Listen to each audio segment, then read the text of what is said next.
Le but de la séance d'aujourd'hui est de construire une séance d'apprentissage avec des élèves de première STL SPCL.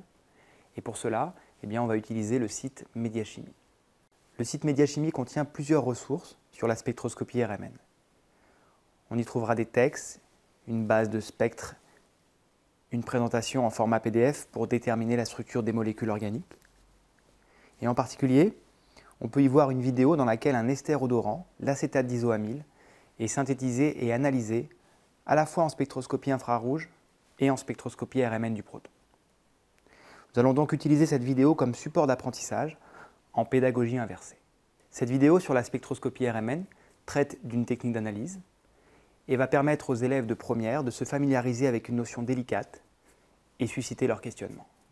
Les consignes ont été les suivantes. Les élèves regardent chez eux seuls la vidéo plusieurs fois. Qu'est-ce qu'ils en retiennent? Quels mots ont-ils mémorisés? Quelles notions ont-ils assimilées? Et à partir de leur retour, on va construire une séance d'apprentissage sur la spectroscopie RMN en lien avec le cours précédent sur la spectroscopie infrarouge. Donc au début de cette vidéo, il parlait de la spectroscopie infrarouge qu'on avait déjà vu en cours. Donc ça m'a fait quelques rappels. Il parlait de l'ester de banane que j'avais déjà synthétisé au collège. Donc dans cet ester, il y a une double liaison CO. Et dans la spectroscopie infrarouge, elle sort vers 1700 cm-1. Donc ensuite, ils ont parlé de la spectroscopie RMN. Ils ont parlé des hydrogènes de la molécule. Et là, ils ont parlé des déplacements chimiques et j'ai pas trop compris. Alors, le déplacement chimique, c'est une grandeur qui s'exprime en ppm et qui va donner une indication sur l'environnement électronique autour des noyaux. Il se trouve que certains noyaux vont avoir un environnement riche en électrons, on dira qu'ils sont blindés. Au contraire, d'autres noyaux auront peu d'électrons autour d'eux et on dira qu'ils sont déblindés. Quelque chose qui m'a surpris, c'était que la machine à spectroscopie RMN était basée d'un aimant dont le champ magnétique était 200 000 fois supérieur à celui de la Terre. Dans la vidéo, on parle aussi de noyaux et de spin de noyaux, mais je n'ai pas très bien compris à quoi il faisait référence. Donc pouvez-vous m'expliquer qu'est-ce que le spin des noyaux? C'est une notion qui est délicate puisque ça fait référence à la mécanique quantique. Et pour faire simple, il se trouve que certains noyaux possèdent un spin et on pourrait dire qu'ils se comportent comme des aiguilles aimantées. Et lorsqu'on va appliquer un champ magnétique, ils vont s'orienter parallèlement à ce champ. Je suis allée voir sur ce site qui est très intéressant d'ailleurs. J'ai regardé différentes choses. J'ai tapé RMN et je suis allée voir au début j'ai vu que la vidéo parlait un peu de l'infrarouge, quelque chose qu'on connaît tous.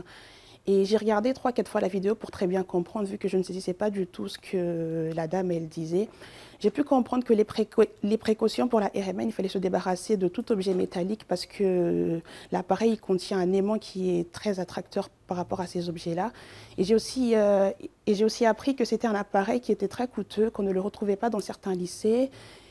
Et enfin, j'ai pu découvrir que grâce à la RMN, on pouvait découvrir la structure de certaines molécules. Une fois qu'on a compris la notion de déplacement chimique, il faut s'intéresser au nombre de protons équivalents. Il se trouve que les 3 protons qui sont notés en bleu ont exactement la même position dans la molécule. On dira qu'ils sont chimiquement équivalents. Les 2 protons qui sont notés ici se comportent de la même manière. On dira de nouveau qu'ils sont équivalents. Enfin, pour terminer l'analyse d'un spectre, on va s'intéresser à l'allure des pics. On s'aperçoit que certains sont des pics tout simples, on appellera ça des singulets. D'autres, au contraire, ont l'allure d'un triplet, 3 pics. Il se trouve que c'est le voisinage des protons étudiés qui est responsable de l'allure de ces pics. Prenons par exemple ces 2 protons bleus. Il se trouve qu'ils ont à côté d'eux 2 protons rouges voisins. Le fait d'avoir 2 voisins, ça se traduit par l'apparition d'un triplet. Pour résumer, si un groupe de protons n'a pas de voisins, 0 voisin, on aura un singulet. S'il y a un voisin, ce sera un doublet. S'il y a 2 voisins, un triplet. 3 voisins, un quadruplet, etc. Pour conclure sur cette séance concernant la spectroscopie RMN du proton, réalisée avec le site Mediachimie et avec la vidéo de la Fondation de la Maison de la Chimie, je dirais que les élèves ont réussi à acquérir des notions délicates, comme la notion de spin, de déplacement chimique, de protons équivalents, de multiplicité de spin.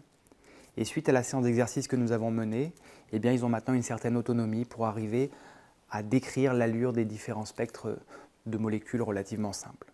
L'utilisation du site Médiachimie permet un gain de temps et favorise une appropriation de notions complexes. La richesse du site permet également d'utiliser de nombreux outils en lien avec la RMN. Je pense par exemple aux bases de spectres, aux différents articles qu'on peut y trouver.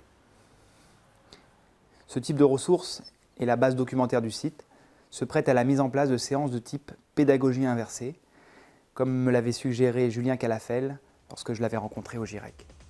Médiachimie permet également de montrer la diversité des techniques spectroscopiques que l'on peut utiliser, que ce soit en pré-bac ou en post-bac.